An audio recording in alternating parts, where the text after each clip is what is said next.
Umabot na sa mahigit kalahating bilyong pisong halaga ng cocaine ang natagpuan sa mga baybayin ng 4 na probinsya sa nakalipas na 2 linggo. Ayon sa PIDEA, may 3 international syndicates na posibleng pinagmulan ng mga ito. Nakikipag-ugnayan na raw ang mga otoridad sa international drug agencies tungkol dito. Makibalita tayo kay Susan Enriquez.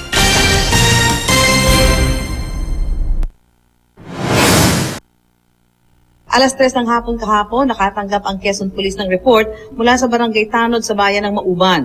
May natagpuan daw ng mga blokeng nakabalot sa makapal na packaging tape sa coastal area sa boundary ng Barangay Rosario at San Jose. Nang siyasatin ng pulisya, napag-alamang cocaine ang laman ng mga ito. Sa baybaying sakop ng bayan ng Paracale sa Camarines Norte, may natagpuan ding blokeng ibinalot sa packaging tape nitong Sabado. Nang suriin ito sa PNP Crime Laboratory, lumabas na abot sa mahigit 5 milyong pisong halaga ng cocaine pala ang laman nito.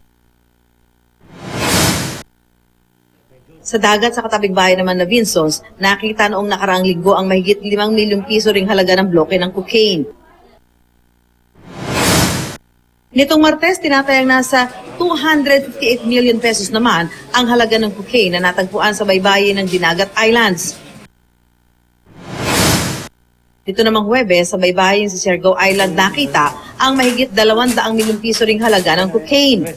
Bagaman sa magkakaibang lugar nakuha ang mga bloke ng cocaine, ayon kay PIDEA Director General Aaron Aquino, posibleng iisa lang ang source nito. Based on the packaging, mukhang pare-pareho ang pinanggalingan. Even the net that was used and some ropes are practically the same.